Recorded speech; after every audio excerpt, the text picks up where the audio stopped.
শুভ সন্ধ্যা বন্ধুরা, তোমাদেরকে বঙ্গরিশাশ্রীর তরফ থেকে অনেক অনেক স্বাগত। আর আজকের ব্লগটা শুরু হচ্ছে কিন্তু সন্ধে থেকে, কেননা আজকে সকাল থেকে প্রথম কথা সবার আগে তোমাদেরকে আমি জানাতে চাই যে আমি বেশ কদিন ধরে ভিডিও করে উঠতে পারিনি, কেননা এক হচ্ছে আমার নিজস্ব কিছু ব্যাংকের কাজ ছিল, সেটা তোমরা আগের দিনই শুনলে ব্লগে যে আমাদের বড় লোনের বোঝাটা আমাদের মাথা থেকে গেছে। তো ওই কদিনের একটা গ্যাপ ছিল, তারপরে তো একটা ভিডিও তোমাদের সাথে শেয়ার করলাম। তারপরে আবার দুদিন মা অসুস্থ ছিল, মায়ের সেই লুজ মোশন, তারপরে আরও মানে শারীরিক নানা রকম প্রবলেম, সেই পেটে ব্যথা হ্যানা ত্যানা এই সমস্ত হচ্ছিলই। তো বেসিক্যালি মায়ের লুজ মোশনটা হচ্ছে পেট গরম হয়ে, মানে জলটা খুব কম খাওয়া হয়ে গেছে ঠান্ডায়, তার মধ্যে অনেক কড়া ওষুধ সারাদিনে পরে, তার মধ্যে এবার লেপ মুড়ি দিয়ে শুলে না অনেকেরই দেখবে পেট গরম হয়ে যায়। তো মায়ের ক্ষেত্রেও সেই জিনিসটাই হয়েছে। তো আপাতত এখন ঠিক আছে। তো ওই জন্য আমি দুদিন ধরে একদম সময় পাইনি যে ভিডিও করবো, কেননা মা থাকলে কি মা অনেক কাজে হেল্প করে, আমার দুজনে একসাথে করতে করতে ভিডিওটাও বেশ ভালো লাগে করতে। একা একা সত্যি কথা বলতে মা শুয়ে থাকলে আমার কাজ করারই এনার্জি থাকে না। আমি মাকে বলছিলাম যে দেখো তুমি শুয়েছিলে, আমার একটুও কাজের এনার্জি ছিল না, আমি কোনো রকমের দায়সারাভাবে কাজ করে ঠেকিয়েছি। তো আজকে থেকে মা আবার একটু উঠে দাঁড়িয়েছে, সেই জন্য আবার কাজের এন্থু ফিরে পেয়েছি। কিন্তু সকাল থেকে একদমই ভিডিও করার সময় পাইনি, কারণ অনেক কাজকর্ম ছিল, প্রচুর বার বাইরে বেরিয়েছি আজকে, মানে কতবার যে বাইরে বেরিয়েছি তার নেই ঠিক। আজকে অনেকবার বাইরে বেরিয়েছি, অনেক কাজ ছিল, টুকটাক টুকটাক করে কাজকর্ম মিটিয়ে এসছি। আমি না এবার আজকে সন্ধ্যেবেলা থেকে ভিডিওটা স্টার্ট করি। ইভেন আজকে দুপুরে রান্নাটাও পর্যন্ত হয়নি, সেদ্ধ ভাত করেছি, আলু সেদ্ধ দিয়ে দিয়েছি, ডিম সেদ্ধ দিয়ে দিয়েছি, ওই সেদ্ধ ভাত খেয়েছিলাম। তো রান্না এখন করব। তারপর সকালে বাজার করেছিলাম, সেগুলোও গোছাইনি, তোমাদের দেখাবো বলে রেখে দিয়েছি, তোমাদের দেখিয়ে তারপর বাজারগুলো গোছাবো। তো কিছু কাজ তো রয়েছেই, আরও অনেক কিছুই টুকটাক তোমরা দেখতে পারবে, কেননা আমাদের ডাইনিং টেবিলটা প্রচুর জবরজং হয়ে গেছে, তো সেগুলো গোছানো বাকি রয়েছে, আরও অনেক কাজ রয়েছে। তো তোমরা দেখতে থাকো আস্তে আস্তে। আর এদিকে মা চার মুড়ি খাচ্ছে, গায়ে যে চাদরটা গায়ে দিয়ে শুয়েছিল ওই চাদরটাই মুড়ি দিয়ে চলে এসছে চা মুড়ি খেতে। আমি বলছি থাক, তোমাকে আর এখন স্টাইল মারতে হবে না, তুমি এমনি শুয়ে কাতরাচ্ছিলে দুদিন ধরে, তাই জন্য এলাম চা মুড়ি খাও। আর এদিকে আমিও একটু চা নিয়ে নিয়েছি, ক্যামেরাটা দাঁড়াও একটু ঠিক করে, হ্যাঁ, এদিকে আমিও একটু চা নিয়ে নিয়েছি। আর একটু বিস্কুটটা দাও তো, একটু টোস্ট বিস্কুট খেয়ে নিই দুটো। গেছিলাম, এই তো এইটাই না বিস্কুটের কৌটোটা, বিস্কুটের কৌটো আবার কোথায়, চার্লি কোথায় গো পড়েছে। যাই হোক, আজকে গেছিলাম হচ্ছে একটু চিতপুরে, ওই আমার গানের পরীক্ষার যে সব কাগজপত্র জমা দিতে, থিওরি, ওই যেতে গেছিলাম। তো ওখান থেকে একটা পেঁপেও কিনে এনেছি, পাকা পেঁপে, ওখানে ফলটা একটু সস্তায় পড়ে। তো ওখান থেকে এর আগে কমলা লেবু নিয়ে এসেছিলাম, আগের বারে যখন গেলাম 2-3 দিন আগে গেছিলাম, তখন কমলা লেবু নিয়ে এসেছিলাম, 20 টাকায় 4টে কমলা লেবু পেয়েছিলাম। তো আজকে কমলা লেবু পাইনি, আজকে পেঁপে পেয়েছি, তো এই পাকা পেঁপে নিয়ে এসেছি।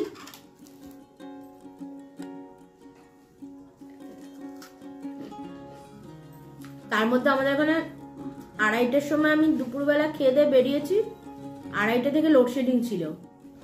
মা তো জানতো না, মা ভাবছে যা লোডশেডিং, আর আমি ঘরে ঢুকেছি যখন 4:10-15 হয়ে গেছে। মা বলছে কি রে তুই বেরিয়েছিস তখন থেকে লোডশেডিং। তো আমি ঢোকার সময় দেখলাম যে আমাদের এই পাড়ার মুখে ট্রান্সমিটার বসছে। এর আগের গরমকালগুলোতে এমা ফ্রিজটা ছাড়া হয়নি বাবা, কারেন্টটা চলে গেল তো। যাই হোক, তো ট্রান্সমিটার বসছে। কি হয়েছে, প্রত্যেক বছর গরমকালটাতে প্রচণ্ড মানে কষ্ট হয়, শুধু কারেন্ট চলে যায়। আর এত সবার ঘরেই মোটামুটি আজকাল কম বেশি এসি নিয়েই নিচ্ছে, কেননা কলকাতা শহরের এই গরম কেউই নিতে পারে না। তো মোটামুটি সবার ঘরেই একটু এসি চলছেই। তো এসির লোড নিতে পারে না, তার জন্য একদম ঘরের সামনে একটা ট্রান্সমিটার বসানো হচ্ছে, ওই জন্য পুরো লোডশেডিং ছিল। পাক্কা 6টার সময় কারেন্ট আসছে, 6টার সময় কারেন্ট এসছে, তাড়াতাড়ি সন্ধ্যে টন্ধে দিলাম। আর এদিকে দেখো আমাদের চার্লিকে, মাম্মা তুমি বিক্কু খাবে, তুমি বিক্কু খাবে, বিক্কু বিক্কু খাবে, দেবো, দাঁড়াও তো ভেঙে দি, ডুবতেও পারে না। ওই দেখো খেলছে, ওই দেখো, ওই দেখো, ওই দেখো, দেখছো খেলে খেলে তারপর ওটাকে নিয়ে চিবাবে। এই কুটুর কুটুর করে এবার খাবে।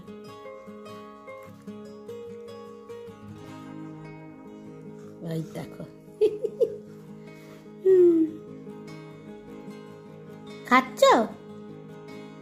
সন্তু খেয়ে নিয়েছে, সন্তু আমাদের খেয়ে নিয়েছে। আর খাবে? আর একটা দেবো, খাবে? কি দুষ্টু করে আজকাল, 2-3 দিন ধরে খুব দুষ্টামি বেড়েছে ওর। খালি খালি বাথরুমে ঢুকবে, বাথরুমের ওখানে ওই দেখো কি আবার একটা পেয়েছে জানো তো, খেলনার মতন মানে কৌটো কাউটা কিছু। ওর দুষ্টামি শেষ নেই।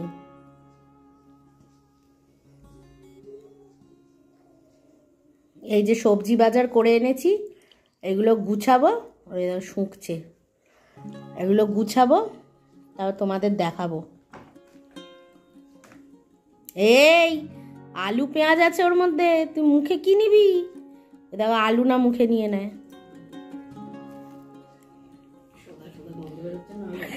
মাটি মাটি গন্ধ পাচ্ছে, নতুন আলু তো, দেখেছো মুখ কেরম ঢুকিয়ে দিয়েছে। তাহলে দেখতে থাকো আজকে সারাদিনটায় কি কি করি। এই তো সন্ধে হয়ে গেছে, আর কয়েক ঘন্টার মধ্যেই রাত হয়ে যাবে। চলো তাহলে দেখে নাও আজকে কি কি করছি। দেখো এইখানে আলু আর পেঁয়াজ নিয়েছি, তো এগুলো একটু সাজিয়ে নিই। না না ঝুড়ি তারপর তোলা কষ্ট হয়ে যাবে, ঝুড়ি তোলা কষ্ট হয়ে যাবে।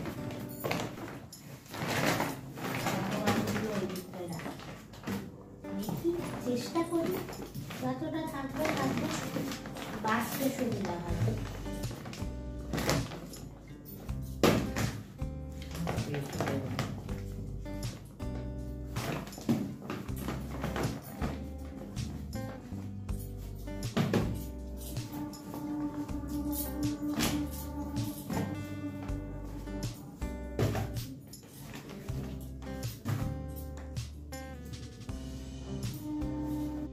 এদিকে দেখো বড় মিডিয়াম আর ছোট আলুগুলো সব পরপর সাজিয়ে নিলাম যাতে অসুবিধা না হয়।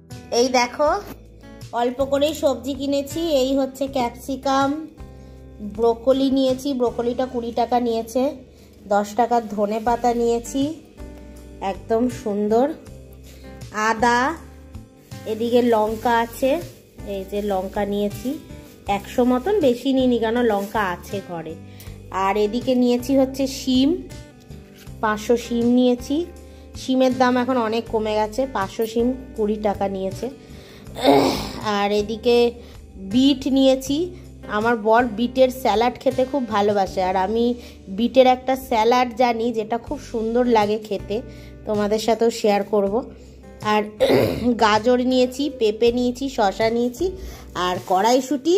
এতদিন পর আমাদের বাড়িতে কড়াইশুঁটি এলো, মানে এই শীতের মধ্যেই ফার্স্ট টাইম আমরা কড়াইশুঁটি কিনলাম, মানে দামটা এখন 80 টাকা কিলো হয়েছে, তাই হাফ কিলো নিয়ে নিয়েছি।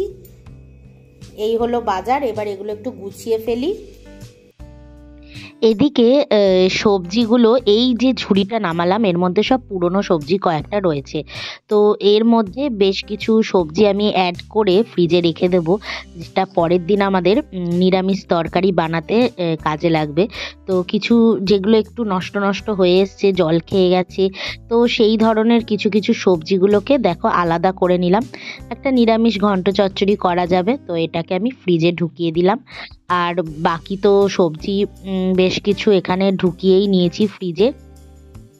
চারিদিকে। আর এই যেখানে আমি রেখে দিলাম শিমটা, পাশে ব্রোকলি, তো ছোট ছোট করে সাজিয়ে এখানটা ক্যাপসিকামটা ঢুকিয়ে দিলাম। তো এভাবে আস্তে আস্তে সাজিয়ে নিচ্ছি। তো আর দেরি করলাম না, এবারে রান্নাটা বসিয়ে দিলাম। যেহেতু সন্ধেবেলায় আজকে রান্না করছি, তো ঘড়িতে এখন না মোটামুটি 7টা বাজে। সন্ধে টন্ধে দিয়ে চাটা তো খাওয়া হয়েই গেছে। তো আপাতত বেগুনটা পুড়িয়ে নিচ্ছি। তো বেগুন পোড়া বানাবো প্রথমেই, যেটা করছি। তারপরে এছাড়াও অনেক কিছু সবজি কাটা হয়েছে, সেগুলো তোমাদের দেখাচ্ছি। স্কোয়াশ আর আলু কেটে নিয়েছিলাম। এদিকে দেখো মা, আমি একটা ডিম সেদ্ধ করে দিয়েছি। তো আজকে যেহেতু একটু ডিম দিয়ে স্কোয়াশ আলুর তরকারি বানাবো, তো সেদ্ধ ডিম করার সময় চালির জন্য সবসময় একটা করা হয়। তো খাচ্ছে। ফু দিয়ে দাও একটু ভালো করে, গরম না? আমি কত সুন্দর। আর সাদাগুলো আমি একদম গুঁড়ো করে দিই হাতে স্ম্যাশ করে, একদম ট্রের মধ্যে রেখে গুঁড়ো করে নিই, ও খেয়ে নেয়। সাদা নিয়ে নকশা মারে না, একদম ট্রের মধ্যে রেখে চটকে নেবে আর কি, মানে গুঁড়ো একদম করে। না অনেক সময় ফেলে না মাদুরে, আমি স্ম্যাশ করে দিলে একদম খেয়ে নেয়, একটুও ফেলে না। একটু একটু কুসুমও দেবে। হুম।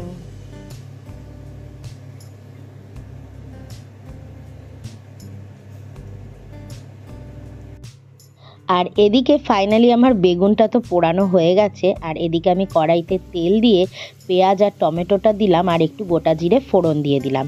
দিয়ে আমি স্কোয়াশ আলুর তরকারিটা বানাবো।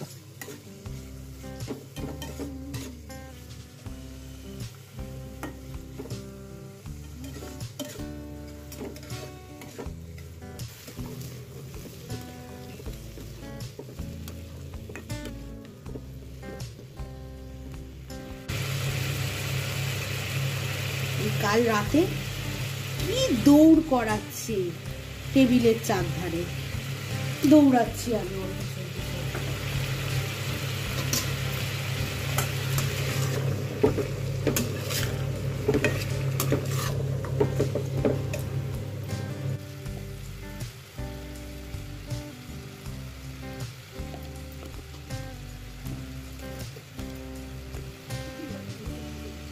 কবে কেন?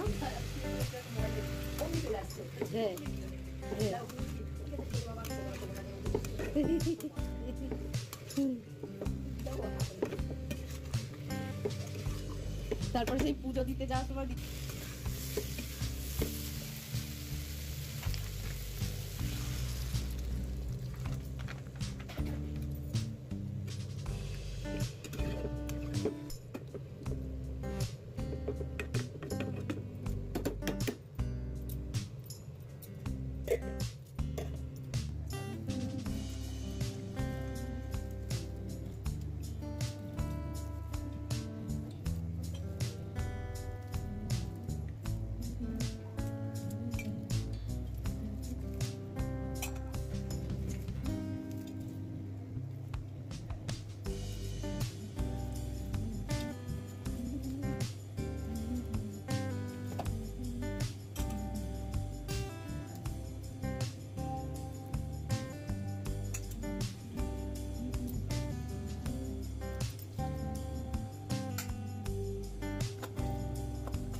ফাইনালি দেখো সুন্দর করে বেগুন পোড়া বানিয়ে নিলাম আর স্কোয়াশ আলু দিয়ে ডিমের তরকারি। ব্যাস এই নিয়েই রাতের খাবার আমাদের রেডি হয়ে গেল। এবার আমরা খেয়ে নেব। আর এদিকে চার্লিকেও কিন্তু আমি চিকেন ভাত দিয়ে দিয়েছি। আর উনি তো একদিকে থাকে ওনার বাটি আর আরেকদিকে থাকে ওনার মুখ। তো যাই হোক, এই করে করেই খেয়ে নিক আস্তে আস্তে। আর এদিকে যেহেতু রাতও হয়ে গেছে, তাই আমি খেতে বসার আগে গপুকে আগে শুইয়ে দিচ্ছি। যেহেতু রান্না করতে করতেই 9টা বেজে গেছে, সে সমস্ত কিছু কাজ শেষ করতে করতে, তাই গপুকে আমি শুইয়ে দিচ্ছি। তো আজকের দিনের মতন এখানেই আমি ব্লগটা শেষ করছি। আর গপু তো ঘুমিয়ে পড়ছে কম্বল মুড়ি দিয়ে। আর তোমাদের যদি আজকের ব্লগ ভালো লেগে থাকে, অবশ্যই লাইক, কমেন্ট, সাবস্ক্রাইব করে বন্ধু হয়ে একটু পাশে থেকো। আর যারা পুরনো সদস্যরা দেখছো, প্লিজ লাইক করো, কমেন্ট করো। তোমরা দেখলে খুবই ভালো লাগে, তোমরা কমেন্ট করলেও খুব ভালো লাগে। চলো, আজকের মতন তো আমার কাজও শেষ, সব কিছু শেষ। তো এবার তো আমরা ডিনার করেই নেব। তো আপাতত গপুকেও শুইয়ে দিলাম। দেখো কি সুন্দর কুট্টু সোনার মতন শুয়ে পড়েছে। হ্যাঁ, তো আর এদিকে ওর পিছনে যে ব্যাক আলোটা জ্বলছে, তো সেই আলোটাও নিভিয়ে দিচ্ছি, কেননা রাত হয়ে গেছে। তো চলো, টাটা।